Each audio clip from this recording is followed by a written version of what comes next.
അപ്പോൾ hi hello. അപ്പോൾ നമ്മൾ എന്തായാലും നമ്മുടെ ആദ്യത്തെ കമ്പൈൻ സ്റ്റഡി LDCക്ക് വേണ്ടിയിട്ടുള്ള കമ്പൈൻ സ്റ്റഡി നമ്മൾ ഇന്ന് ആരംഭിക്കുകയാണ് അല്ലേ. LD ക്ലർക്ക് 2027 എക്സാം വരിക. 2026 ഡിസംബറിൽ നോട്ടിഫിക്കേഷൻ വരുമെന്ന് നമ്മൾ കരുതുന്നു. ഓക്കെ, അപ്പം മുമ്പ് നിങ്ങൾ പഠിച്ചിട്ടില്ല എന്നാണ് ഞാൻ മനസ്സിലാക്കുന്നത്. PSCയുടെ ഒരു കാര്യവും പഠിച്ചിട്ടില്ല എന്ന് ഞാൻ മനസ്സിലാക്കുന്നത്. അതുകൊണ്ട് നമുക്ക് എന്താ ചെയ്യുക, വളരെ ബേസിൽ നിന്ന് തന്നെ നമ്മൾ സ്റ്റാർട്ട് ചെയ്യണം. എങ്ങനെയാണിത് പഠിക്കേണ്ടത് എന്നുള്ളതിൻ്റെ ഒരു ചെറിയൊരു എന്താ വിതിൻ സെക്കൻഡ്സിൽ ഞാൻ പറഞ്ഞു തീർക്കാം. പിന്നീട് വരും ക്ലാസ്സുകളിൽ ഞാൻ പറയാം. ഒരു 3-4 മേഖലകൾ നമ്മൾ പഠിക്കണം.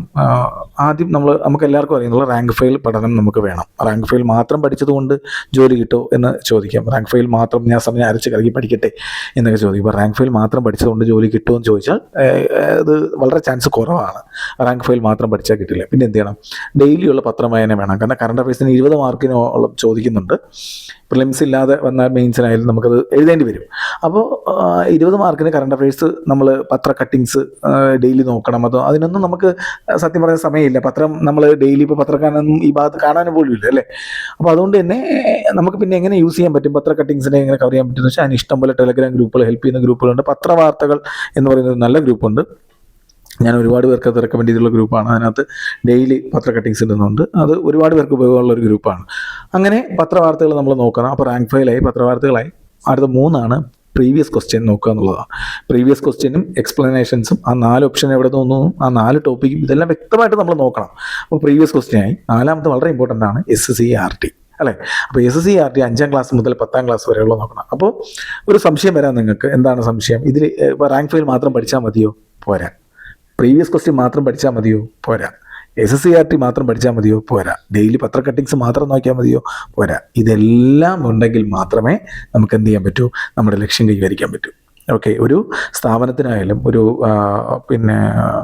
അധ്യാപകനായാലും ഒരു അധ്യാപികയായാലും ഒരു യൂട്യൂബ് ചാനലായാലും ഒരു ക്ലാസ് ആയാലും എന്താണ് നമുക്ക് തരുന്നതിന് ഒരു പരിധിയുണ്ട്. ആ പരിധിക്കപ്പുറം നിങ്ങൾ വർക്ക് ചെയ്യണം. എങ്ങനെ വർക്ക് ചെയ്യണം? സെൽഫായിട്ട് ഒരു ടൈം ടേബിൾ ഉണ്ടാക്കി റിവിഷൻ ചെയ്ത് പഠിക്കണം. സംഭവം നോട്ട്സും കാര്യങ്ങളൊക്കെ ഇത് തന്നെ സെയിം തന്നെയാണ്. പക്ഷെ അതിനപ്പുറം കറണ്ട് അഫയേഴ്സ് എന്ന് പറയുന്നത് എന്ന് മുതലുള്ളതാണ് നമ്മൾ പഠിക്കേണ്ടത്? 1 വർഷം. അതായത് സാധാരണ രീതിയിൽ നമുക്ക് നോട്ടിഫിക്കേഷൻ എന്നാണ് വരുന്നത്, അതിൻ്റെ ബേക്കിൽ 1 വർഷം പിറകിലേക്ക് എടുത്താണ് നമ്മൾ പഠിക്കാറ്. പക്ഷെ പലപ്പോഴും ആ 1 വർഷം എന്നുള്ള നമ്മുടെ കാൽക്കുലേഷൻ തെറ്റിച്ചുകൊണ്ട് അവർ ചോദിക്കാറുണ്ട്. ഒരു 1.5 വർഷം പിറകിൽ നമ്മൾ പഠിക്കേണ്ടി വരും. മനസ്സിലായി? ഇപ്പോൾ ഡിസംബറിൽ വരുമ്പോൾ 2026 ജനുവരി മുതലല്ല, 2025 മെയ് മുതൽ പഠിക്കുന്നതായിരിക്കും നല്ലത് എന്നാണ് എൻ്റെ അഭിപ്രായം. 2 വർഷം പഠിക്കണമെന്നൊന്നും ഞാൻ പറയില്ല. കാരണം ഒരുപാട് മാറി, ഒരുപാട് പൊസിഷൻസ് മാറി അല്ലേ, മന്ത്രിമാർ മാറി, നമ്മുടെ എല്ലാ കാര്യങ്ങളും മാറി, ചേഞ്ച് ചെയ്തു. അപ്പോൾ അതുകൊണ്ട് തന്നെ 2025 മെയ് തൊട്ട് നോക്കുക, 2026 ജനുവരി മുതൽ നന്നായിട്ട് റിവിഷൻ ചെയ്യുക. എല്ലാ ദിവസവും റിവിഷൻ ചെയ്യാനുള്ള സമയം കണ്ടെത്തുക, നന്നായിട്ടത് പഠിക്കുക. ഇതാണ് എനിക്ക് മെയിനായിട്ട് പറയാനുള്ളത്. ഓക്കെ, അപ്പോൾ എല്ലാ ദിവസവും നമുക്ക് ഇതുപോലെ കമ്പൈൻ സ്റ്റഡി ചെയ്ത് പതുക്കെ നമുക്ക് പോകാം. ഞാൻ ഈ സ്ക്രീനിൽ കാണിച്ചിരിക്കുന്ന ഈ ചോദ്യമാണ് അന്ന് ആ ക്വസ്റ്റ്യനിൽ ഉണ്ടായിരുന്നത്. 1857 വിപ്ലവം നയിച്ച നേതാക്കളും അതിൻ്റെ സ്ഥലങ്ങളുമാണ് കൊടുത്തിരിക്കുന്നത്. ശരിയായ ജോഡികൾ ഏതാണ് എന്നൊക്കെയാണ്. ഇതൊക്കെ നിങ്ങൾക്ക് അറിയാം. ഇതിൽ കാണുന്ന മിക്കുള്ളവർക്ക് ഇതൊക്കെ അറിയാം. പക്ഷേ നിങ്ങൾക്കിത് ഒരു പുതിയ അറിവായിരിക്കും അല്ലേ. ഈ 4 ഓപ്ഷനൊക്കെ പുതിയ അറിവ്. നോക്കൂ, ഈ 4 എണ്ണത്തിന് ഉത്തരം എഴുതണമെങ്കിൽ ഈ 4 ഓപ്ഷനിൽ നമ്മൾ ശരിയായ ഉത്തരം കണ്ടുപിടിക്കണമെങ്കിൽ 4 കാര്യങ്ങൾ നമ്മൾ അറിഞ്ഞിരിക്കണം. അതായത് ടോപ്പിക്ക് ഫുള്ള് നമ്മൾ എന്ത് ചെയ്തിരിക്കണം, വ്യക്തമായിരിക്കണം. ഇപ്പോഴത്തെ PSC ടോട്ടലി മാറി. ഒരു ചോദ്യത്തിന് 4 ഓപ്ഷൻ ആണെങ്കിൽ ആ 4 ഓപ്ഷനും നമ്മൾ വ്യക്തമായി തന്നെ അറിഞ്ഞിരിക്കണം. ഇപ്പോൾ ലാസ്റ്റ് നടന്ന എക്സാമൊക്കെ നിങ്ങൾ നോക്കിയാൽ മനസ്സിലാവും. ഒരു ക്വസ്റ്റ്യൻ വരിക, അതിൽ 4 ഓപ്ഷൻ വരിക. ഈ 4 ഓപ്ഷനും കാലഗണന ക്രമം അനുസരിച്ച് എഴുതുക എന്ന് പറയും. അപ്പോൾ ഈ 4 ഓപ്ഷനും നമ്മൾ അറിഞ്ഞാൽ മാത്രമേ, അത് ഏത് വർഷം നടന്നു എന്ന് നമ്മൾ അറിഞ്ഞാൽ മാത്രമേ അതിന് എന്ത് ചെയ്യാൻ സാധിക്കുകയുള്ളൂ, അതിനെ കറക്റ്റ് അസെൻഡിങ് ഓർഡറിലേക്ക് ആക്കാൻ നമുക്ക് സാധിക്കുകയുള്ളൂ. മനസ്സിലായോ? ശരി, അപ്പോൾ നമുക്ക് എന്തായാലും ഇതാണ്. അപ്പോൾ 1857 ചോദിച്ചത് കൊണ്ട് തന്നെ നമുക്ക് എന്ത് ചെയ്യാം, ആ ടോപ്പിക്കിലെ കുറച്ച് കാര്യങ്ങൾ നമുക്ക് എന്ത് ചെയ്യാം, കവർ ചെയ്യാം. ഓക്കെ, അപ്പം നമുക്ക് അതിലേക്ക് തന്നെ വരാം. ശ്രദ്ധിക്കാം. ഇപ്പം നിങ്ങൾ സ്ക്രീനിൽ കാണുന്നുണ്ടാവും എന്താണ് 1857 ഒന്നാം സ്വാതന്ത്ര്യ സമരം എന്ന് പറയുന്നത് അല്ലേ. ഈ ടോപ്പിക്കിലേക്ക് കിടക്കുന്നതിന് മുമ്പ് തന്നെ ഞാൻ പറയാം, ഇതിന് നമ്മൾ ഒന്നാം സ്വാതന്ത്ര്യ സമരം എന്നാണ് പറയുന്നത് അല്ലേ. എന്തുകൊണ്ടായിരിക്കും അങ്ങനെ പറയുന്നത്? ഫസ്റ്റ് ഇൻഡിപെൻഡൻസ് വാർ എന്നൊക്കെ പറയുന്നതിൻ്റെ കാര്യം എന്തായിരിക്കും?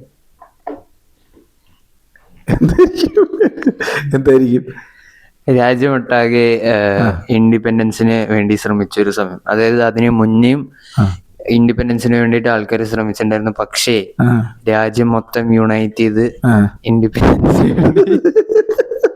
കട്ടി വേണ്ട ഇത് ശരിയല്ല. ചിരിക്കാനില്ല കേട്ടാ, ചിരിക്കാനില്ല. ഇതെന്ത് പറ്റില്ല കേട്ടാ. ഫുള്ള് ഡ്യൂബാണ്, അതല്ല അതല്ല സ്ക്രിപ്റ്റാണ്, ഫുള്ള് സ്ക്രിപ്റ്റാണ്. അല്ലല്ല സ്ക്രിപ്റ്റ് പറ പറ പറ പറ സ്ക്രിപ്റ്റ്. അല്ല പറ പറ പറ. രാജ്യമൊട്ടാകെ എല്ലാവരും ഇൻഡിപെൻഡൻസിന് വേണ്ടി ശ്രമിച്ച ഒരു വിപ്ലവമായിരുന്നത്. അതിനു മുന്നേയും ആൾക്കാര് വന്നിട്ട് ശ്രമിക്കാനുണ്ടായിരുന്നു എന്തിന്? വിപ്ലവത്തിന്. രാജ്യമൊട്ടാകെ ഇൻഡിപെൻഡൻസ് വേണ്ടി ശ്രമിച്ചതാണ്. അതിനു മുമ്പ് ആൾക്കാർ ശ്രമിക്കുന്നുണ്ടായിരുന്നു. വിപ്ലവത്തിനല്ല, സ്വാതന്ത്ര്യത്തിന്. ശരി, പിന്നെ? പക്ഷേ ഫുള്ള് രാജ്യം, അതായത് എൻറ്റയർ ഒരു രാജ്യം ഇൻഡിപെൻഡൻസിന് ശ്രമിച്ച ഫസ്റ്റത്തെ ഒരു മൂവ്മെന്റ് ആയിരുന്നു അത്. 1757 പ്ലാസി യുദ്ധത്തിലാണ് ബ്രിട്ടീഷുകാർക്ക് ഇവിടെ ഒരു ബേസ് ഉണ്ടായി എന്നാണ് പറയുന്നത്. മനസ്സിലായോ? നോക്കിക്കേ, കറക്റ്റ് 100 വർഷം കഴിഞ്ഞു. 1857. ഓക്കെ, അത് വിട്. അപ്പോൾ 1757 100 വർഷം കഴിഞ്ഞാൽ ഏതായി? 1857 ഈ 100 വർഷം കഴിഞ്ഞപ്പോഴാണ് നമുക്കെന്ത് ഫീൽ ചെയ്തത്? ഈ പറയുന്ന ബ്രിട്ടീഷുകാർക്കെതിരെ സമരം ചെയ്യണം, പിന്നെ അവരെ പ്രതിഷേധിക്കേണ്ടതാണ്, അവർക്കെതിരെ നമ്മളെല്ലാവരും കുറച്ചെങ്കിലും ഒരുമിച്ച് നിൽക്കേണ്ടതാണെന്നൊരു ചെറിയ ബോധമൊക്കെ ഉണ്ടാകുന്നത്. എന്നാൽ യഥാർത്ഥത്തിൽ ഒരു യൂണിറ്റി ഉണ്ടായിരുന്നു എന്ന് ചോദിച്ചാൽ യൂണിറ്റി ഇല്ലായിരുന്നു എന്ന് വേണം നമ്മൾ പറയാൻ. എന്നിരുന്നാലും ബ്രിട്ടീഷുകാർക്കെതിരെയുള്ള ഇന്ത്യയുടെ ആദ്യത്തെ സ്വാതന്ത്ര്യ സമരം എന്ന് പറയുന്നത് 1857 സ്വാതന്ത്ര്യ സമരമാണ്. കറക്റ്റ് 100 വർഷമുണ്ട്. അവരിവിടെ വന്ന് 100 വർഷം കഴിഞ്ഞപ്പോഴാണ് നമുക്ക് അവരിവിടെ നോട്ടിക്കേണ്ടവരാണ് എന്നൊരു ചെറിയ തോട്ടെങ്കിലും കിട്ടിത്തുടങ്ങിയത്. പക്ഷേ പലപ്പോഴും 1857 വിപ്ലവത്തിന് ഒരേ ഒരു കാരണമാണ് എടുത്തു പറയാവുന്നത്. അത് ശിപായി ലഹള എന്നാണ് പറയുന്നത്. ഏതാണ്? ശിപായി ലഹള. ആ ശിപായി ലഹളയിലേക്ക് നമുക്ക് വരാം. എന്തൊക്കെയാണെന്ന് നമുക്ക് നോക്കാം. ശിപായി ലഹള എന്ന് പറഞ്ഞാൽ ആരാണ് ശിപായി? ശിപായി എന്ന് കേട്ടിട്ടില്ലേ? ആരാണ് ശിപായി? പട്ടാളക്കാര്. എവിടെ ഉണ്ടായിരുന്ന പട്ടാളക്കാരാണ് ശിപായി നമ്മൾ വിളിക്കുക? അതായത് ബ്രിട്ടീഷേഴ്സിന് വേണ്ടിയിട്ട് ഇന്ത്യൻ സൈഡിലുള്ള പട്ടാളക്കാർ, ബ്രിട്ടീഷ് പട്ടാളത്തിലുണ്ടായിരുന്ന ഇന്ത്യക്കാർ, ഇന്ത്യൻ ആർമീസ്, അവരെയാണ് എന്ത് വിളിക്കുന്നത്? ശിപായികളെന്ന് വിളിക്കുന്നത്. എന്തിനാണ് ശിപായി എന്ന് വിളിക്കുന്നത്? അവർ ഇന്ത്യൻസ് ആണ് എന്ന് ബ്രിട്ടീഷുകാർക്ക് തിരിച്ചറിയാൻ വേണ്ടിയിട്ടാണ്. അതായത് ഒരേ റാങ്കിലുള്ള ഒരേ പവറിലുള്ള ജോലിയാണ് ചെയ്യുന്നതെങ്കിലും ഈ ഇന്ത്യക്കാർക്ക് ഒരേ റാങ്കിലുള്ള ബ്രിട്ടീഷുകാരൻ്റെ ജോലി കൂടി ചെയ്യേണ്ടുന്ന അവസ്ഥയായിരുന്നു ഉണ്ടായിരുന്നത്. അവർക്ക് താമസിക്കാൻ നല്ലൊരു പാർപ്പിടമില്ല, നല്ല ഭക്ഷണമില്ല, നല്ലൊരു ജീവിക്കാൻ പറ്റിയ കാലാവസ്ഥയില്ല. ഭയങ്കര ദുരിതമായിരുന്നു. പക്ഷെ അന്നത്തെ ഒരു ദാരിദ്ര്യവും മറ്റവസ്ഥകളും കൊണ്ട് എല്ലാവരും പിടിച്ചു നിന്നു എന്ന് വേണം പറയാൻ. അധികം യാതനകൾ അനുഭവിച്ചാണ് അവരോട് ഉണ്ടായിരുന്നത്. എന്താണ് ഈ പ്രശ്നമെന്ന് ചോദിച്ചാൽ 1857 ഒരു ഏപ്രിൽ മാസമൊക്കെ ആയപ്പോൾ ആ പട്ടാള ക്യാമ്പിൽ ഒരു പ്രധാന വാർത്ത പരന്നു. ഇവർക്ക് പുതിയൊരു റൈഫിൾ വരുന്നു, ഒരു എൻഫീൽഡ് റൈഫിൾ വരുന്നുണ്ട്. ഈ റൈഫിളിൽ ഇങ്ങനെ കടിച്ചു പൊട്ടിക്കണം, അതിൻ്റെ തെര മീൻസ് ബുള്ളറ്റ് ഇങ്ങനെ കടിച്ചു പൊട്ടിച്ചിട്ട് വേണം ഉപയോഗിക്കാൻ എന്നൊക്കെ പറഞ്ഞ് ഒരു വാർത്ത പരന്നു അവിടെയൊക്കെ. പണ്ടാണെങ്കിൽ തെര എന്ന് പറയും, പക്ഷേ ഇപ്പോൾ ഈ തെരകൾ ഇട്ടിരുന്ന ഒരു കവറാണ് കടിച്ചു പൊട്ടിക്കേണ്ടതെന്നൊക്കെയാണ് പറയുന്നത്. എന്നിരുന്നാലും ഇത് കടിച്ചു പൊട്ടിക്കുമ്പോൾ ഇതിലൊരു ഗ്രീസുണ്ട്. ഈ ഗ്രീസ് എന്ന് പറയുന്നത് പശുവിൻ്റെയും പന്നിയുടെയും കൊഴുപ്പെന്നാണ് പറയുന്നത്. അപ്പോൾ പശുവിൻ്റെയും പന്നിയുടെ കൊഴുപ്പുള്ളത് കൊണ്ട് ഈ പറയുന്ന പിന്നെ ഇന്ത്യക്കാരായ പട്ടാളക്കാരിലുള്ള ഇസ്ലാം മതക്കാരും ഹൈന്ദവരും ഇത് ഉപയോഗിക്കാൻ വേണ്ടി മടിക്കും. എന്തുകൊണ്ടായിരിക്കും? അവരുടെ മതവിശ്വാസങ്ങൾക്ക് അതെതിരാണ് അല്ലേ. അപ്പോൾ അതുകൊണ്ട് തന്നെ അവർ രണ്ടുപേരും ഇത് ഉപയോഗിക്കാൻ മടിക്കും. ഇതാണ് അവിടെ പ്രശ്നം ഉണ്ടാകുന്നത്. ഇത് ബ്രിട്ടീഷ് മേധാവി അറിയുകയും തെറ്റിദ്ധരിക്കുകയും അയാൾ വന്ന് ഇവരുടെ അടുത്ത് ഭയങ്കരമായിട്ട് ദേഷ്യപ്പെടുകയും ഇന്ത്യൻ വിശ്വാസങ്ങളെക്കുറിച്ച് വളരെ മോശമായിട്ട് സംസാരിക്കുകയും ചെയ്യും. ആ സമയത്ത് മംഗൾ പാണ്ഡെ എന്ന് പറയുന്ന തികഞ്ഞ ഹൈന്ദവ വിശ്വാസിക്ക് ഇത് കേട്ട് കൂടുതൽ നേരം അദ്ദേഹത്തെ കൺട്രോൾ ചെയ്യാൻ നിൽക്കാൻ പറ്റാതെ അദ്ദേഹം എന്ത് ചെയ്തു? കൂട്ടത്തിൽ നിന്ന് ചാടി വെളിയിറങ്ങി കയ്യിലുണ്ടായിരുന്ന തോക്ക് ഉപയോഗിച്ച് അദ്ദേഹം എന്ത് ചെയ്തു? വെടിവെച്ചു. അപ്പോഴേക്കും അദ്ദേഹത്തെ പിടികൂടി കൊണ്ടുവന്ന് അവർ തൂക്കിലേറ്റി. അപ്പോൾ തൂക്കിലേറ്റിയപ്പോൾ അദ്ദേഹത്തോടൊപ്പം ഉണ്ടായിരുന്ന മറ്റ് നമ്മുടെ ഇന്ത്യക്കാരായ പട്ടാളക്കാരെല്ലാവരും കൂടെ തീരുമാനിച്ചു, ഇനി ബ്രിട്ടീഷുകാരുടെ കീഴിൽ ജോലി ചെയ്യേണ്ട, ഇവർക്കെതിരെ എന്ത് ചെയ്യണം? ഇവരോട് നോട്ടിക്കണം, ഇവർക്കെതിരെ നമുക്ക് എന്തെങ്കിലും ചെയ്യണമെന്ന് തീരുമാനിക്കുന്നു. അങ്ങനെ ഇവരെല്ലാവരും കൂടെ നേരെ ഇവിടെ പോകുന്നു, ഈ പറയുന്ന ഡൽഹിയിൽ ചെന്ന്. അന്ന് ഡൽഹിയിൽ ഭരിക്കുന്ന സുൽത്താനാണ് ആര്? ഡൽഹി സുൽത്താനേറ്റിൻ്റെ ആള്, നമ്മുടെ മുഗൾ ഭരണാധികാരി. ആരാണത്? ബഹദൂർ ഷാ സഫർ. അപ്പം ബഹദൂർ ഷാ സഫറിനെ ഇവർ ചെന്ന് കാണുന്നു. ബഹദൂർ ഷാ സഫറിനെ ഇവർ പറഞ്ഞു, പിന്നെന്താണ് ഇങ്ങനെ താങ്കൾ മാത്രമേ ഉള്ളൂ ഇവർക്കെതിരെ പോരാടാൻ, താങ്കളെ കൊണ്ട് മാത്രമേ സാധിക്കൂ എന്നൊക്കെ പറഞ്ഞൊരു പ്രത്യേക തരത്തിലൊരു ഊർജ്ജം കൊടുക്കും. അപ്പോൾ ഇദ്ദേഹം ഇങ്ങനെ ഭയങ്കര താനെന്തോ ആണ് എന്നുള്ളൊരു രീതിയിലൊക്കെ ആയിപ്പോയിട്ട് ബ്രിട്ടീഷുകാർക്കെതിരെ പോരാടാൻ ഞാനുണ്ട് നിങ്ങളുടെ കൂടെ എന്നൊക്കെ പറയുകയും അദ്ദേഹം പെട്ടെന്ന് എന്ത് ചെയ്തു? അദ്ദേഹത്തിൻ്റെ സൈന്യത്തെ കൂട്ടി വാളൊക്കെ എടുത്തു നേരെ ആർക്കെതിരെ വന്നു? ബ്രിട്ടീഷുകാർക്കെതിരെ വന്നു. എന്ത് സംഭവിച്ചു എന്ന് നമുക്ക് ചിന്തിക്കാം അല്ലേ. ബ്രിട്ടീഷുകാർ ഇദ്ദേഹത്തെ പിടികൂടി, സൈനികരൊക്കെ പിടികൂടി ഇദ്ദേഹത്തെ നാട് കടത്തുന്നു. ഇതാണ് ചരിത്രം. അപ്പോൾ അതിലേക്ക് വരാം. നമുക്ക് എന്തായാലും പിന്നെ ക്ലാസ്സിലേക്ക് വരാം. ഞാൻ നിങ്ങളുടെ ആ ഒരു സ്ലൈഡിലേക്ക് നോക്കൂ. നിങ്ങൾക്ക് ഇവിടെ കാണാം ഇതിന് ശിപായി ലഹള എന്ന് പറയുന്നു അല്ലേ. എന്തുകൊണ്ടാണ്? ശിപായികൾ ഉണ്ടാക്കിയ ലഹളയാണ്. അതുകൊണ്ടാണ് ഇതിനെ എന്ത് വിളിക്കുന്നത്? ശിപായി ലഹള എന്ന് വിളിക്കുന്നത്. 1857 മെയ് 10. ഈ വർഷങ്ങളും ഡേറ്റും മറക്കരുത്. 1857 മെയ് 10. ഡേറ്റ് പറഞ്ഞേ എന്നാണ്? 1857 മെയ് 10. എവിടെയാണ് എന്ന് ചോദിച്ചാൽ മീററ്റിലാണ്. എവിടെയാണ്? മീററ്റിലാണ്. അപ്പൊ ഡേറ്റ് ഒന്നുകൂടെ പറയട്ടെ. 1857 മെയ് 10. എവിടെയാണ്? മീററ്റ്. മീററ്റ് എവിടെയാണ്? മീററ്റ് ഉത്തർപ്രദേശിലാണ്. മീററ്റ് എവിടെയാണ്? ഉത്തർപ്രദേശിലാണ്. അപ്പൊ ഡേറ്റ് നമുക്കൊന്ന് കാണാതെ പറഞ്ഞു നോക്കിയാലോ. പറഞ്ഞേ. 1857 മെയ് 10 അല്ലെ? ഓക്കെ. 1857 മെയ് 10. എവിടെയാണത്? ഉത്തർപ്രദേശിലെ മീററ്റിലാണ്. ഓക്കെ. ഇത് ഇത്രയും ഇമ്പോർട്ടൻ്റ് ആയിട്ട് ഓർത്ത് വയ്ക്കാം. ആദ്യത്തെ തീപ്പൊരി എവിടെയാണ് ഉണ്ടായത് ഞാൻ പറയുന്നുണ്ട്. ബാരക് സൈനിക് താവളത്തിലാണ്. അത് വെസ്റ്റ് ബംഗാളിലാണത് ഈ ആദ്യ സംഭവങ്ങൾ നടന്നത്. ഇനി അടുത്ത ഇവിടെ നോക്കിയാൽ എന്താണ് ഇവരുടെ പ്രധാന മുദ്രാവാക്യം? സംഘടിക്കുക, ഉണരുക, വിദേശികളെ പുറത്താക്കുക. ഇതായിരുന്നു മുദ്രാവാക്യം. എങ്ങനെയാണ്? സംഘടിക്കുക, ഉണരുക, വിദേശികളെ പുറത്താക്കുക. ഒന്നുകൂടെ പറഞ്ഞ എന്താണ്? സംഘടിക്കുക, ഉണരുക, വിദേശികളെ എങ്ങനെയാണ്? സംഘടിക്കുക, ഉണരുക, വിദേശികളെ പുറത്താക്കുക. അപ്പോ ഞാൻ പെട്ടെന്നൊരു ചോദ്യം ചോദിക്കുകയാണ്. എന്നാണ് 1857 വിപ്ലവം ഉണ്ടായത്? Date? 1857 May 10. August May 10. May 10. എവിടെയാണ്? മീററ്റിൽ. ഉത്തർപ്രദേശിലെ മീററ്റിൽ അല്ലേ? ഓക്കെ. എന്തായിരുന്നു അവരുടെ മുദ്രാവാക്യം? സംഘടിക്കുക, ഉണരുക, വിദേശികളെ പുറത്താക്കുക. ക്ലിയർ ആണല്ലോ അത്രയും? ശരി. ഇനി ഇവരുടെ രഹസ്യ മുദ്രകളായിരുന്നു ചപ്പാത്തിയും ചുവന്ന താമരയും. കേട്ടോ, അതായിരുന്നു ഇവരൊരു അടയാളമായിട്ട് ഉപയോഗിച്ചത്. അതായത് ഇപ്പൊ നമ്മളൊരു ടീമല്ലേ, നമ്മളിപ്പോൾ ഒരിടത്ത് പോകുന്നു, അപ്പൊ നമ്മുടെ ആൾക്കാരാണെന്ന് അറിയാൻ വേണ്ടി ഒരു ഉപയോഗിച്ചതാണ്. ചപ്പാത്തി വിപ്ലവം എന്നാണ് ഇത് അറിയപ്പെടുന്നത്. അതായത് നമ്മുടെ ഈ 1857 വിപ്ലവത്തെ ചപ്പാത്തി വിപ്ലവം എന്ന് അറിയപ്പെടുന്നു. കാരണം ഇവർ ചപ്പാത്തിയും ചുവന്ന താമരയാണ് അടയാളമായിട്ട് ഉപയോഗിച്ചത്. മനസ്സിലായില്ലേ? അപ്പോൾ നമ്മൾ എന്തെങ്കിലും ഗൂഢാലോചനകളൊക്കെ ചെയ്യുമ്പോൾ നമ്മുടെ ആൾക്കാരാണെന്ന് അറിയാൻ വേണ്ടി നമ്മൾ റിബൺ കെട്ടും, പെയിന്റ് അടിക്കും, അല്ലെ, മഷി വെട്ടൊക്കെ ചെയ്യും. അപ്പൊ അതുപോലെ അവർ ഉപയോഗിച്ചത് എന്താണ്? ചപ്പാത്തിയും ചുവന്ന താമരയാണ്. അതുകൊണ്ട് ഈ വിപ്ലവത്തെ എങ്ങനെ വിളിക്കുന്നു? ചപ്പാത്തി വിപ്ലവം. അപ്പൊ നമ്മൾ 3 പേര് പറഞ്ഞു. ഒന്ന് 1857 വിപ്ലവത്തെ ഒന്നാം സ്വാതന്ത്ര്യ സമരം, 2 ക്ലാസ് യുദ്ധം, ഈശ്വര, രണ്ടാമത്തെ എന്താ ഈ വിപ്ലവത്തിന് പറയുന്ന മറ്റൊരു പേര്? ചപ്പാത്തി വിപ്ലവം. ഓക്കെ. മറ്റൊരു പേര്? ശിപായി ലഹള. ശിപായി വിപ്ലവം. ക്ലിയർ ആണ്? ശരി, നമുക്ക് അടുത്തതിലേക്ക് പോവാം. സൈനികപരമായ കാരണങ്ങളെ കുറിച്ചാണ് ഇനി പറയുന്നത്, അല്ലെ? എന്താണ്? സൈനിക വിവേചനം. അതായത് കലാപത്തിന് മുമ്പ് ബ്രിട്ടീഷ് സൈന്യത്തിലെ ഇന്ത്യക്കാരും വെള്ളക്കാരും തമ്മിലുള്ള അനുപാതം എത്രയായിരുന്നടാ? 6:1 ആയിരുന്നു. മനസ്സിലായോ? അപ്പോൾ വിപ്ലവത്തിന് ശേഷം വെള്ളക്കാരെന്ന് പറഞ്ഞാൽ ബ്രിട്ടീഷ് പട്ടാളക്കാർ. അപ്പോൾ കലാപത്തിന് മുമ്പ് എത്രയായിരുന്നു? അത് 6:1 ആയിരുന്നു. ഇപ്പോൾ എങ്ങനെയാണ്? കലാപത്തിന് ശേഷം അത് എത്രയായിട്ട് മാറി? 2:1. ശ്രദ്ധിക്കുക, ഓരോ പോയിന്റും ശ്രദ്ധിച്ചോണം. നമ്മൾ ഏത് പോയിന്റാണ് ശ്രദ്ധിക്കാതെ വിടുന്നത് അതായിരിക്കും എക്സാമിന് വരിക. ഇപ്പം നിങ്ങളൊരു റാങ്ക് ഫയൽ എടുക്കുമ്പോൾ നിങ്ങൾക്ക് അറിയാവുന്ന കുറേ പോയിന്റ്സ് കാണും. സ്വാഭാവികമായിട്ടും സ്കൂൾ കാലഘട്ടമൊക്കെ ഇപ്പോൾ കഴിയുന്നതേ ഉള്ളൂ. ഈ അടുത്തായിട്ടും ക്ലാസ്സുകളൊക്കെ കണ്ടിട്ടുണ്ടാവാം. സ്വാഭാവികമായിട്ടും നമുക്കറിയാവുന്ന കുറേ പോയിന്റുകൾ ഈ റാങ്ക് ഫയലൊക്കെ കാണും, അല്ലേ? ആ പോയിന്റുകളൊന്നും പി എസ് സി ചോദിക്കില്ല എന്ന് കരുതുക. നമുക്ക് അറിഞ്ഞുകൂടാത്ത പോയിന്റ് മാത്രമായിരിക്കും പി എസ് സി ചോദിക്കുക. മനസ്സിലാവുന്നുണ്ടോ? അപ്പോൾ അതുകൊണ്ട് തന്നെ ഈ ഓരോ പോയിന്റിനും വ്യക്തമായിട്ട് ശ്രദ്ധിക്കുക. ഞാൻ പറഞ്ഞത് ഇതാണ്, കലാപത്തിന് മുമ്പ് ബ്രിട്ടീഷ് സൈന്യത്തിൽ ഇന്ത്യക്കാരും വെള്ളക്കാരും തമ്മിലുള്ള അനുപാതം, റേഷ്യോ എത്രയാ? മുമ്പ് 6:1. ഓക്കെ. ഇപ്പോൾ 2:1. ഓക്കെ. അതിനുശേഷം 2:1. ഓക്കെ. ഇനി സ്ഥാനക്കയറ്റത്തിലും കടുത്ത വിവേചനം അവർക്ക് സ്ഥാനക്കയറ്റമൊന്നുമില്ല. അവിടെ ചെന്നാൽ അവർ അടിത്തട്ടി കിടന്നോണം. എൻഫീൽഡ് തോക്കിൻ്റെ കഥ ഞാൻ പറഞ്ഞു. പുതിയ എൻഫീൽഡ് റൈഫിളുകൾ വിപ്ലവത്തിന് തൽക്ഷണ കാരണമായി. ഇതിലെ തിരകൾ പശുവിൻ്റെയും പന്നിയുടെയും കൊഴുപ്പ് പുരട്ടിയിരിക്കുന്നു എന്ന ഒരു വാർത്ത അവിടെ പറയുന്നു. അതിൻ്റെ കവർ പല്ലുകൊണ്ട് കടിച്ച് മുറിക്കേണ്ടിയിരിക്കുന്നു. ഹിന്ദു മുസ്ലിം സൈനികരെ ഇത് ഒരുപോലെ പ്രകോപിപ്പിച്ചു. ഈ കഥ ഞാൻ പറഞ്ഞു, ഇനി അത് ഞാൻ ആവർത്തിക്കുന്നില്ല. ആദ്യ രക്തസാക്ഷിയിലേക്ക് പോകാം. മംഗൾ പാണ്ഡെ എങ്ങനെ രക്തസാക്ഷിയെന്ന് ഞാൻ പറഞ്ഞു, അല്ലേ? മംഗൾ പാണ്ഡെ നോക്കൂ, 34 ബംഗാൾ റെജിമെൻ്റ് ആണ്. ഞാൻ എങ്ങനെ പറയാം? 34 ബംഗാൾ നേറ്റീവ് ഇൻഫൻട്രി ആണ്. ഓക്കെ, പഠിച്ചോണം.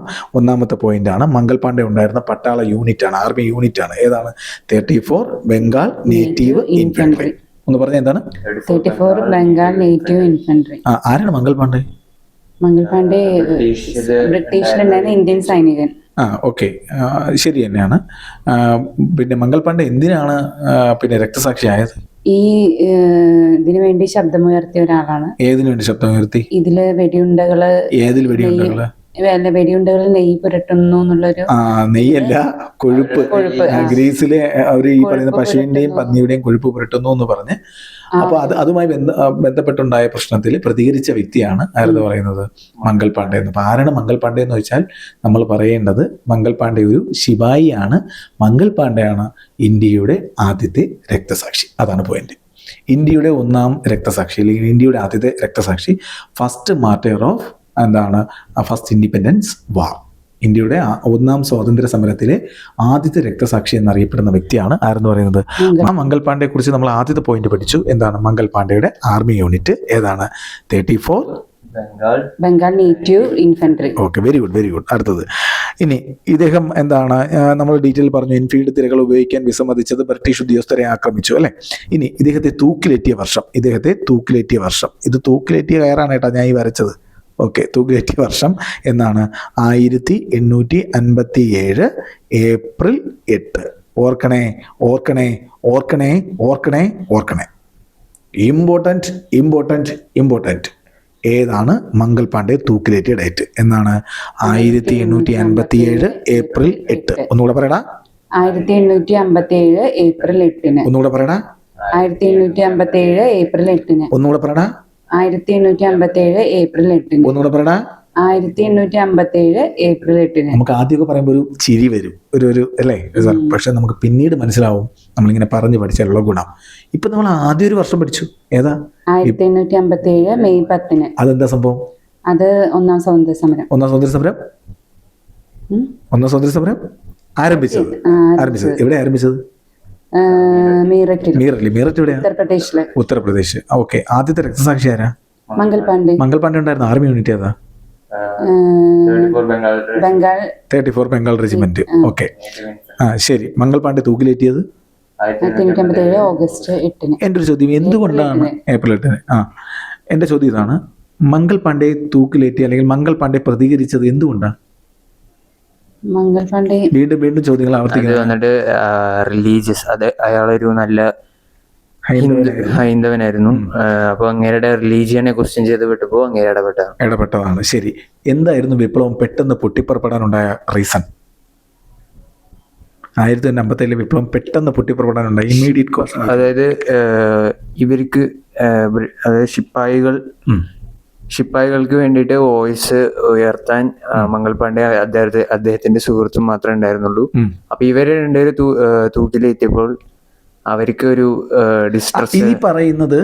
ഈ പറയുന്നത് മംഗൾ പാണ്ഡെ തൂക്കിലേറ്റിന് ശേഷമാണ്.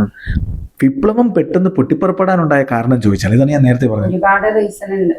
റീസൺസ് ഉണ്ട്, എന്നിരുന്നാലും പെട്ടെന്ന് പൊട്ടിപ്പുറപ്പെടാനുണ്ടായ കാരണം ചോദിച്ചാൽ നമ്മൾ റൈഫിളിന്റെ കഥ വേണം പറയാൻ. ആ റൈഫിളില് ഈ ഗ്രീസ് പുരട്ടിയ ബുള്ളറ്റ്സ് ഉപയോഗിക്കാൻ പറഞ്ഞു. ഒറ്റ വാക്കിൽ ഇത്രയേ ഉള്ളൂ. റൈഫിളില് ഗ്രീസ് പുരട്ടിയ ബുള്ളറ്റ് ഉപയോഗിക്കാൻ പറഞ്ഞു. അതുകൊണ്ടാണ് ഈ പറഞ്ഞ പ്രശ്നങ്ങൾ മൊത്തം ഉണ്ടായത്. അതാണ് മംഗൾ പാണ്ഡെയിലേക്ക് വരുന്നത്, ബാക്കി ഇതിലേക്കൊക്കെ വരുന്നത്. അപ്പൊ വിപ്ലവം പെട്ടെന്ന് ഇമ്മീഡിയറ്റ് ആയിട്ട് എന്തുകൊണ്ടുണ്ടായി? അത് ബുള്ളറ്റ്, ഈ പറഞ്ഞ എൻഫീൽഡ് തോക്ക് പുതിയതായിട്ട് വരുന്നു. ആ തോക്കിൽ ഒരു ബുള്ളറ്റ് പുതിയതായിട്ട് തിരകൾ വരുന്നു. അതിൽ ഗ്രീസ് ഉണ്ടെന്ന് പറയുന്നു. ഈ ഗ്രീസിൽ പശുവിൻ്റെയും പന്നിയുടെയും ഫാക്ട്, അതായത് കൊഴുപ്പാണെന്ന് പറയുന്നു. ഇതാണ് റീസൺ. ഓക്കെ ആണേ. ഇനി മംഗൾ പാണ്ഡെ കുറിച്ചു. ആരാണ് ഈ ഈശ്വരി പ്രസാദ് എന്നറിയോ? ഈ ഈശ്വരി പ്രസാദ് എന്ന് പറയുന്ന വ്യക്തിയാണ് മംഗൾ പാണ്ഡെ പിടികൂടി ഞാൻ പറഞ്ഞില്ലേ. അപ്പൊ മംഗൾ പാണ്ഡെ പെട്ടെന്ന് പിടികൂടാൻ പറഞ്ഞപ്പോൾ തൊട്ടടുത്തുണ്ടായിരുന്ന വ്യക്തിയാണ് ഈ പറയുന്ന ഈശ്വരി പ്രസാദ്. ഇദ്ദേഹം ഇന്ത്യൻ അനുഭാവിയാണ്. അപ്പൊ ഇദ്ദേഹത്തോട് പിടിക്കാൻ പറഞ്ഞപ്പോൾ ഇദ്ദേഹം പിടികൂടിയില്ല. അതുകൊണ്ട് ഇദ്ദേഹത്തെ മംഗൾ പാണ്ഡെയോടൊപ്പം തൂക്കിലേറ്റി. അദ്ദേഹത്തിന്റെ പേരാണ് ഈശ്വരി പ്രസാദ്. ഓർത്ത് വെക്കുക, ജമീന്ദാറാണ് ഈശ്വരി പ്രസാദ്. ഓർത്ത് വെക്കുക ആ പേര്. മംഗൾ പാണ്ഡെ പിടിക്കാൻ പറഞ്ഞു. അപ്പൊ ഇദ്ദേഹം പിടികൂടിയില്ല. കാരണം അദ്ദേഹം ചെയ്തത് നന്നായി എന്നുള്ള രീതിയിൽ നിന്നു. അതുകൊണ്ട് അദ്ദേഹത്തെയും എന്ത് ചെയ്തു? ആ കുറ്റം ആരോപിച്ചുകൊണ്ട് ഇവരെന്ത് ചെയ്തു? തൂക്കിലേറ്റി. ഇത്രയും ക്ലിയർ ആണോ? ഇത്രയും ഓക്കെ ആണോ? ഞാൻ ഒന്നും കൂടെ കൊണ്ടിരിക്കട്ടെ. എന്നാൽ പറയൂ, വിപ്ലവം ഉണ്ടായ വർഷം 1857 മെയ് 10. Okay, very good. എവിടെയാണ് ഉണ്ടായത്? മീററ്റ് എവിടെയാണ്? ഉത്തർപ്രദേശിലാണ്. അടിപൊളി. അടുത്തത് പിന്നെ ആരാണ് മംഗൾ പാണ്ഡെ? ഇന്ത്യൻ സൈനികനാണ്. നമ്മൾ എങ്ങനെയാണ് PSC ചോദിക്കുന്നത്? എങ്ങനെയാണ് ഇന്ത്യൻ സൈനികൻ എന്ന് പറഞ്ഞ് ചോദിക്കോ? ഇല്ല. Who is the first martyr of Indian independence war? അതായത് ഇന്ത്യൻ സ്വാതന്ത്ര്യ സമരത്തിലെ ആദ്യത്തെ രക്തസാക്ഷി. അതാരാണത്? മംഗൾ പാണ്ഡെ. എന്നാണ് മംഗൾ പാണ്ഡെ തൂക്കിലേറ്റിയത്? 1857 okay, very good. Mangal Pandey ഏത് ആർമി യൂണിറ്റിലാണ് ഉണ്ടായിരുന്നത്? 34 ബംഗാൾ നേറ്റീവ് ഇൻഫൻട്രി. ഓക്കെ, അടിപൊളി. ഇത്രയും ഓക്കെ ആണല്ലോ? ഇത്രയും ഓക്കെയാണ്. ശരി, നമുക്ക് അടുത്തൊരു പോയിന്റ് കൂടെ പറഞ്ഞു പോകാം. എന്തൊക്കെയായിരുന്നു പ്രധാന കാരണങ്ങൾ? അപ്പം നമ്മൾ ഇമ്മീഡിയറ്റ് കോസ് പറഞ്ഞു, പെട്ടെന്നുണ്ടായ ഒരു കാരണം പറഞ്ഞു. ഇനി അടുത്തത് ഭരണപരമായ കാരണങ്ങളിലേക്ക് പോകും. ഒന്ന് ആദ്യത്തത് സൈനിക സഹായ വ്യവസ്ഥ. 1798 റിച്ചാർഡ് വെല്ലസി പ്രഭു ഇത് നടപ്പിലാക്കി. ശ്രദ്ധിക്കുക, നമ്മൾ ഇവിടുത്തെ വൈസ്രോയും ഗവർണർ ജനറലിനെയൊക്കെ നമ്മൾ പഠിക്കണം. ഒരു പേരാണ് ഞാൻ ഇപ്പോൾ പറഞ്ഞത്, റിച്ചാർഡ് വെല്ലസ്ലി പ്രഭു. നിങ്ങൾ വെല്ലസ്ലി പ്രഭു എന്ന് കേട്ടിട്ടില്ലേ?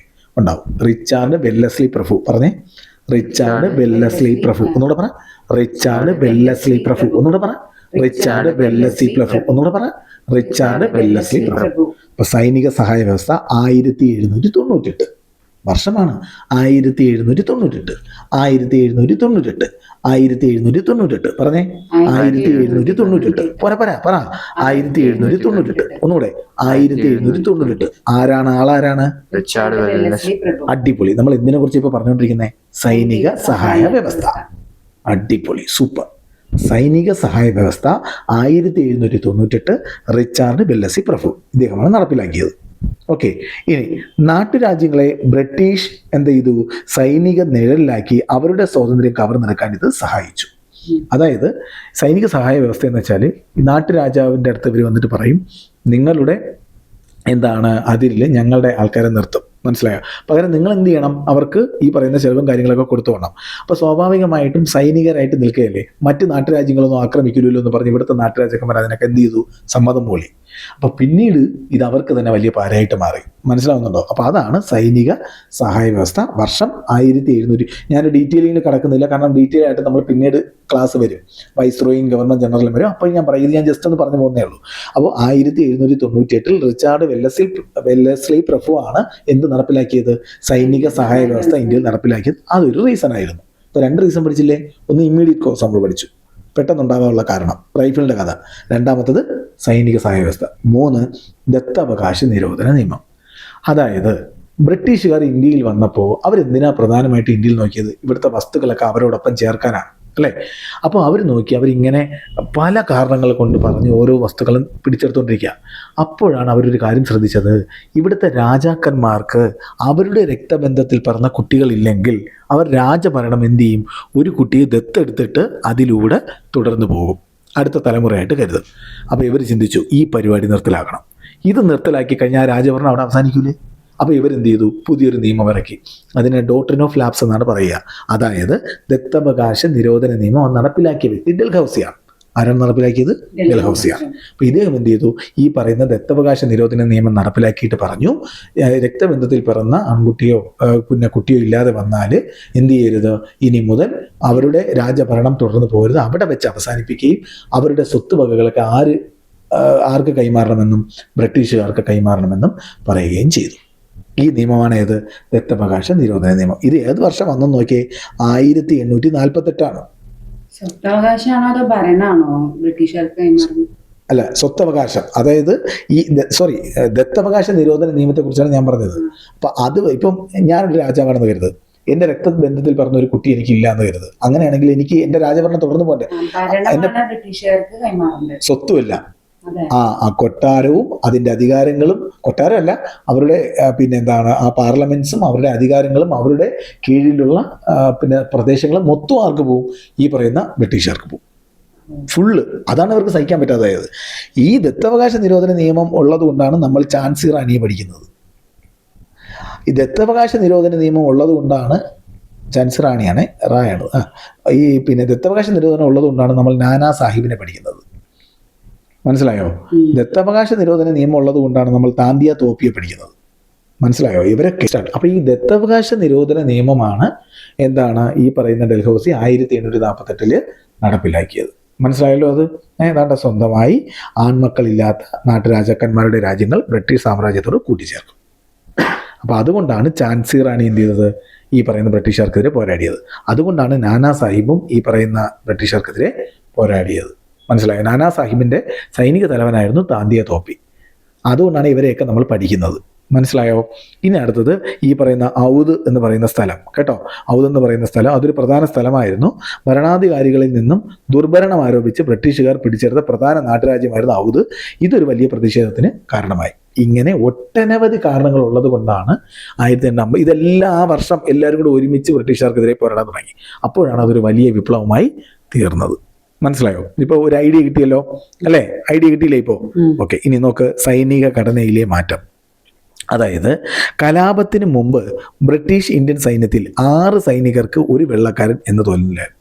അതായത് 6 പിന്നെ ഈ പറയുന്ന ഇന്ത്യൻ സൈന്യം ഉണ്ടെങ്കിൽ ഒരു വെള്ളക്കാരൻ മാത്രമേ അവരുടെ കൂടെ ഉണ്ടാവുകയുള്ളൂ. ബാക്കി എല്ലാ പണിയും ആര് ചെയ്യണം? ഈ പറയുന്ന ബ്രിട്ടീഷ് ഇന്ത്യക്കാർ ചെയ്യണം. മനസ്സിലായോ? അപ്പോൾ അതായിരുന്നു 6:1 അല്ലെങ്കിൽ 6 പിന്നെ അംശബന്ധം 1 എന്ന് പറയുന്നത്. ഇത് മാറ്റണമെന്ന് പറഞ്ഞ് വിപ്ലവത്തിൽ ഒരു പ്രശ്നം ഉണ്ടായി. അപ്പോഴാണ് അവർ എത്ര ആക്കിയത്? അത് 2 അംശബന്ധം 2:1 ആക്കിയത്. അതായത് ഒരു വെള്ളക്കാരന്റെ കീഴിൽ 2 ഇന്ത്യൻ. അങ്ങനെയല്ല. ഇപ്പോൾ ഒരിടത്ത് ജോലിക്ക് വിടണ ഒരു ഉദാഹരണം പറയുന്നതാണ്. ഒരിടത്ത് ജോലി ഉണ്ടെങ്കിൽ അവർ 6 പേരെ ഇന്ത്യക്കാരെ വിടുള്ളൂ, അതിന് ഒരു വെള്ളക്കാരനെ വിടും. മനസ്സിലായോ? ആ ഒരു രീതിയിലായിരുന്നു. ഇവർക്ക് പണി കൂടുതൽ, അവർക്ക് പണി കുറവും, ആ രീതിയിലായിരുന്നു അത്. മനസ്സിലായോ? പിടികിട്ടിയോ? പിന്നീട് അത് എങ്ങനെ ആക്കി? 2:1 എന്ന രീതിയിൽ ആക്കി. പിടികിട്ടിയോ? ശരി. പിന്നെ ഞാൻ പറഞ്ഞു ഒരു ഡൽഹിയിലേക്ക് പോയി എന്നുള്ളത് അല്ലേ. അന്ന് ഡൽഹിയിൽ നേതൃത്വം ആരായിരുന്നു? ബഹദൂർ ഷാ സഫർ അല്ലെങ്കിൽ ബഹദൂർ ഷാ സെക്കൻഡ് ആയിരുന്നു.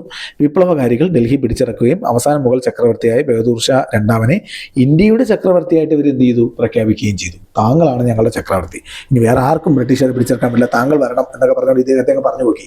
ഇദ്ദേഹം മറ്റേ അതില പിന്നെ ജയറാമിനെ പോലെ ആ ഒരു ലെവലൊക്കെ അങ്ങ് പൊങ്ങി വാളൊക്കെ എടുത്തുകൊണ്ട് ആർക്കെതിരെ? ഈ പറയുന്ന ബ്രിട്ടീഷുകാർക്കെതിരെ ചാടി ഇറങ്ങി. അതാണ് സംഭവിച്ചത് കേട്ടോ. ഡൽഹിയിലെ യഥാർത്ഥ സൈനിക നേതൃത്വം ജനറൽ ഭക്ത് ഖാൻ. നമ്മൾ പഠിക്കാറുണ്ട്. ഡൽഹിയിൽ വിപ്ലവം നയിച്ച ആരെന്ന് ചോദിക്കുമ്പോൾ ജനറൽ ഭക്ത് ഖാൻ എന്നൊരു പേര് പറയും. ജനറൽ ഭക്ത് ഖാൻ അത് ഇദ്ദേഹത്തിൻ്റെ സൈനിക തലവനാണ്. ഇപ്പോൾ ഡൽഹിയിൽ വിപ്ലവം നയിച്ചവരെന്ന് ചോദിക്കുമ്പോൾ 2 പേര് പറയും. ഒന്ന് ബഹദൂർ ഷാ സഫറും ഒന്ന് ജനറൽ ഭക്ത് ഖാൻ. ഈ ഭക്ത് ഖാൻ ആരാണെന്നൊരു ഡൗട്ട് വേണ്ട. അതാരാണത്? ഈ പറയുന്ന ബഹദൂർ ഷാ സഫറിൻ്റെ സൈനിക തലവനാണ്. അതുകൊണ്ടാണ് ഈ 2 പേരുകൾ നമ്മൾ പഠിക്കുന്നത്. മനസ്സിലായോ? ഇനി വിപ്ലവം അടിച്ചമർത്തിയ ശേഷം ബ്രിട്ടീഷ് ജനറൽ വില്യം ഹോഡ്സൺ ഇദ്ദേഹത്തെ പിടികൂടുകയും റംഗൂണിലേക്ക് നാട് കടത്തുകയും ചെയ്തു. റംഗൂൺ ഇന്നത്തെ മ്യാൻമറാണ് കേട്ടോ. അങ്ങോട്ടേക്ക് എന്ത് ചെയ്തു? നാട് കടത്തുകയും ചെയ്തു. ഇത്രയും ക്ലിയർ ആണോ? ആരാണ് ബഹദൂർ ഷാ സഫർ? ഡൽഹിയിലെ മുഗൾ എംപയറിന്റെ ചക്രവർത്തി. മുഗൾ എംപയറിലെ അവസാന ചക്രവർത്തിയാണ് ആയിരുന്നു പറഞ്ഞത് ഇദ്ദേഹം അല്ലെ. ഇദ്ദേഹത്തെ എങ്ങോട്ടാണ് നാട് കടത്തിയത്? റംഗൂൺ എവിടെയാ? മ്യാൻമറിലാണ്. Very good. ഓക്കെ, ശരി. അപ്പോൾ ഏതൊക്കെ പിന്നെ എന്താണ് കാരണങ്ങൾ കൊണ്ടാണ് നമ്മൾ ഈ പറയുന്ന വിപ്ലവം ഉണ്ടായത്? എന്തൊക്കെയായിരുന്നു പ്രധാന കാരണങ്ങൾ? Immediate cos. 2 ദത്തവകാശ നിരോധന നിയമം. അടുത്തത് സൈനിക സഹായ വ്യവസ്ഥ. പിന്നെ ഒന്നും കൂടെ ഉണ്ട്. ഏതാത്? പിന്നെ ഔദ് എന്ന് പറയുന്ന നാട്ടുരാജ്യം പിടിച്ചെടുത്തു. ഇത്രയും ക്ലിയർ ആണോ? അപ്പൊ നമ്മളൊരു വലിയ ടോപ്പിക്കിന്റെ ഒരു 25% മാത്രം പഠിച്ചു. ഓക്കെ, ഇത്രയും ക്ലിയർ ആണല്ലോ. ഇത്രയും നന്നായിട്ട് നോക്കുക. നമുക്ക് അടുത്ത ദിവസം അടുത്ത പാർട്ടിൽ കാണാം. Okay, thank you.